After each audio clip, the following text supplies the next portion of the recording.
ሰላም ጤና ይስጥልኝ ውድ የቻናሌ ቤተሰቦች እንኳን ወደ ግሽ አካዳሚ በሰላም መጣችሁ። ግሽ አካዳሚ በአማርኛ፣ እንግሊዝኛ እንዲሁም ሂሳብ ትምህርቶች ላይ በተለይ ለጀማሪዎች መጽሐፍ ማንበብ እንዲሁም ቁጥር ማወቅን እንዲችሉ የሚሰራ ቻናል ነው። ዕለት ከዕለት በኩል ከሚለቀቁ ትምህርቶች በተጨማሪ ኦንላይን ገብተን መማር እንፈልጋለን ለምትሉ በተለያዩ ሶሻል ሚዲያ አማራጮች ከስር ባለው የስልክ አድራሻ በኢሞ፣ ዋትስአፕ፣ ቴሌግራም እንዲሁም ሌሎች እናንተ በምትጠቀሟቸው አማራጮች ሁሉ መማር ትችላላችሁ ማለት ነው። ዛሬም እንደተለመደው አማርኛ ትምህርት ይዤላችሁ መጥቻለሁ። ሰሞኑን ሰራ እንደነበረው ማለት ነው።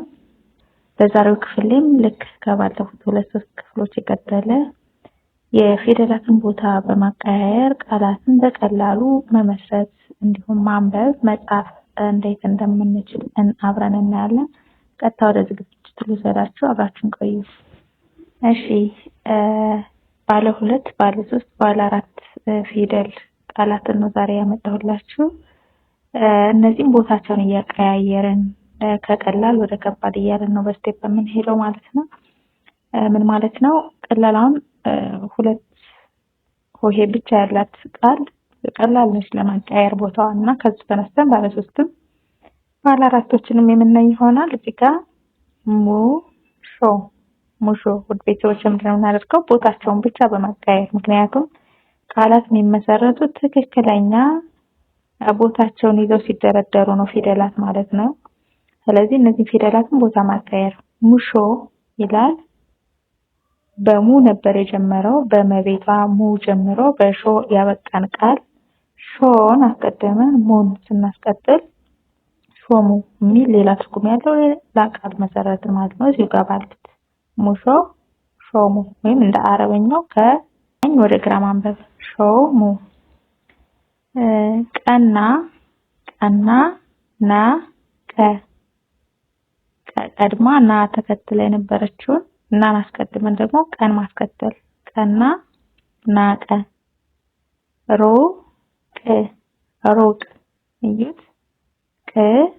ቅሩ ወደ ግራ ደግሞ ስናነበው ቅሩ ሌላ ትርጉም ያለው ሌላ ቃል። ላጥ ባለ 2ቶቹ እነዚህ ናቸው በዛሬ ክፍል ያሉት። ባለ 3ቶቹን ደግሞ እንያቸው። ነጠቀ 3 የፊደል ቤተሰቦች አሉ። ነቤቷ አለች፣ ጠቤቷ አለች፣ ቀቤቷ ሁሉም አጋጣሚ አንደኛ ቤቶች ናቸው። ቀጠነ ያው ቅድም እንዳልኳችሁ ከቀኝ ወደ ግራ ስንመጣ ቀጠነ ሌላ ቃል ማለት ነው።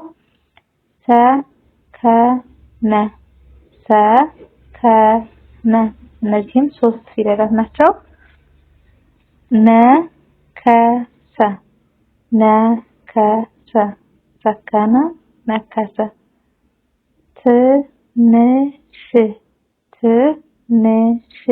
ሽንት እዩት። ትንሽ ከሺ ተነስተን ደግሞ ወደዚህ ሽንት።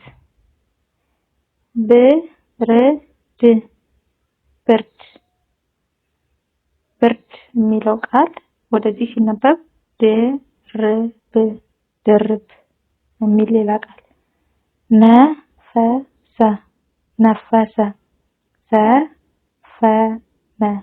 ሰፈነ የሚል ሌላ ቃል።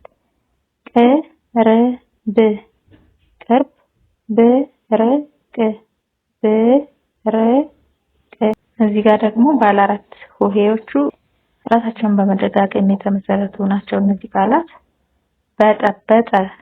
በጠበጠ የሚለው ቀጥታ ከዚህ ከጠ መጨረሻ አይደል ይችላል። እዚህ ጋር በዚህ በበ የጀመረው ጨርሻውን ጠ ያደረገው በጠበጠ ጠበጠበ ይት ጠበጠበ በጠበጠ። መለመለ ለመለመ።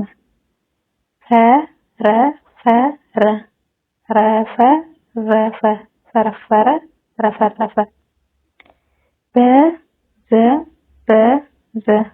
በዘበዘ ከዘ ተነስተን ወደዚህ ስንመጣ ደግሞ ዘበዘበ በዘበዘ ዘበዘበ ፈቀፈቀ ፈቀፈቀ ቀፈቀፈ ፈቀፈቀ ቀፈቀፈ። ውድ ቤተሰቦች አሁን ደግሞ ትንሽዬ ለውጥ እናደርጋለን። ምን አይነት ለውጥ ነው የምናደርገው?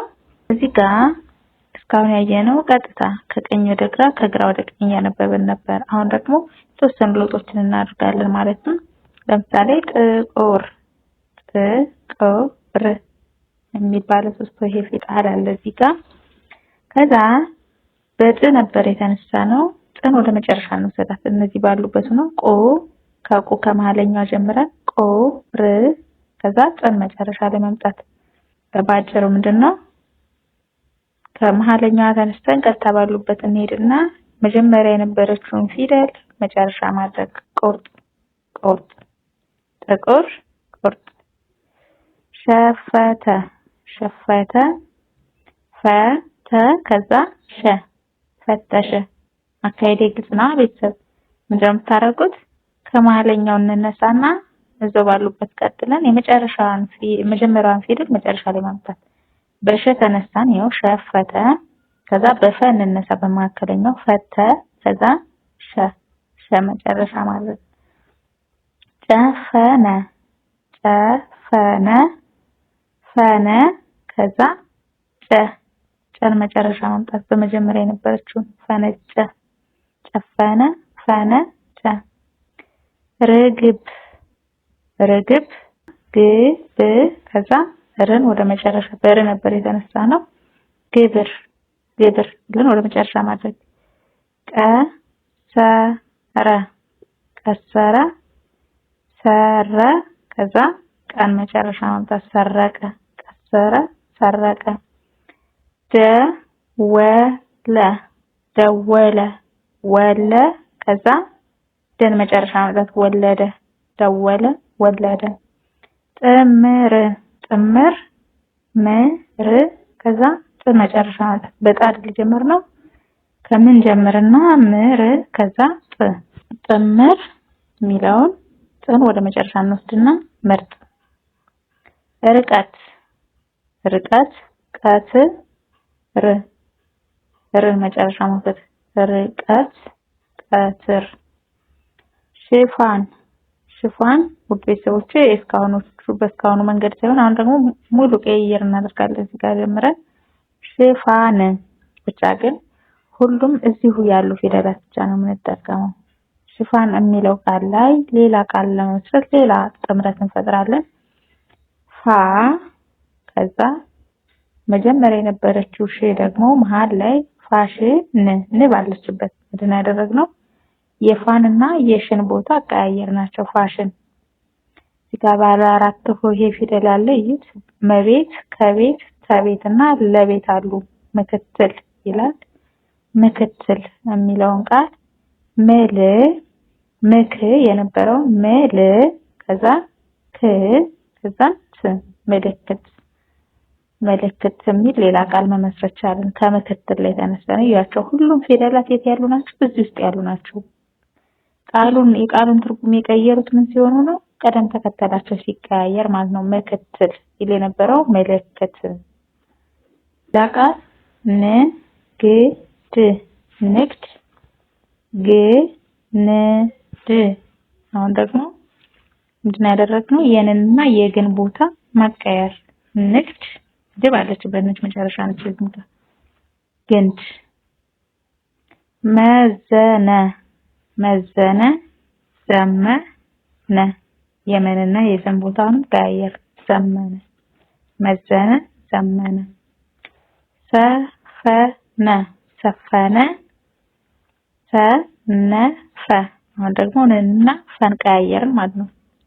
በሰጀመረን ፈነ የነበረው ሰጀመረን ነፈ ሰነፈ የሚል ሌላ ቃል። ወቀሰ ወቀሰ ቀወሰ ወንና ቀን ቦታ ቀያየርንላቸው። ወቀሰ ቀወሰ። ምክር ምክር ምክር ክም ትንና ምን ቦታ ቀያየርናቸው? ር ባለችበት ክምር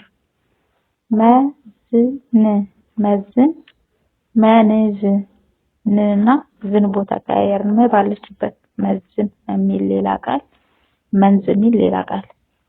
አመት መዓት የአንና የመን ቦታ መቀየር አመት መዓት። ቁጥር ጥቁር የቁንና የጥን ቦታ ስናቀያየር ጥቁር የሚል ሌላ ቃል ቁጥር ጥቁር። ውድ ቤተሰቦች እንደዚህ እያላችሁ እናንተ አሁን እዚህ ጋር እንደምሳሌነት ሌላ ቦታ ሳትሄዱ ሌላ ፊደላትን ሳትፈልጉ እዚሁ ባላችሁ ቃል ላይ ሌላ ቃልን እንዴት መመስረት እዚህ ባሉት ፊደላት ማለት ነው ሌላ ቃልን እንዴት መመስረት እንደምትችሉ በቀላል መንገድ ማለት አሁን ብዙ ጊዜ ለመጻፍ የምንቸገረው እንዴት ነው ሌላ የፊደል ቤተሰብ ስናስታውስ ያሉበትን ዘራቸውን ምናምን እንዲሁም ደግሞ ስንተኛ ቤት መሆናቸውን ማስታወሱ እሱ ትንሽ በሂደት የሚመጣ ነው። ከዛ ይልቅ እዚህ ጋር ባለችው አንዷ ቃል እዚህ አሁን ሁሉም አሉልኝ ሁሉም የምፈልጋቸው ፊደላት ማለት ነው ሲኖሩልኝ ከነሱ ጋር ተነስቼ ሌላ ቦታ ሳልሄድ እዚሁ ባሉት ሌላ አዲስ ቃል እንዴት መመስረት እችላለሁ? በጣም በቀላሉ ምን ማድረግ ነው ቦታቸውን እየቀያየርን መሞከር ማለት ነው። ለምሳሌ ንግድ አልኩኝ በን ጀምሬ ድን ቀጥዬ ግን ባስከትል ንድግ ይሄ ትርጉም የለውም ተዋለው።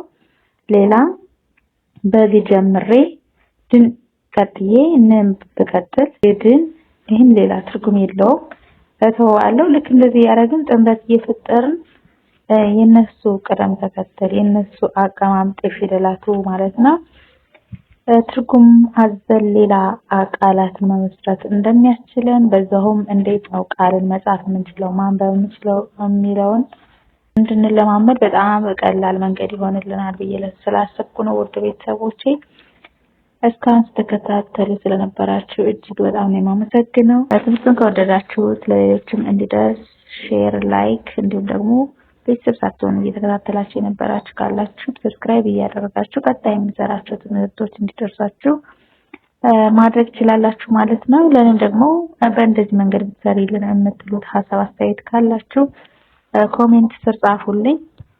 ቀጣይ በሌላ ትምህርት እስከምንገናኝ ድረስ በያላችሁበት ሰላማችሁ ይብዛ። ጉድባይ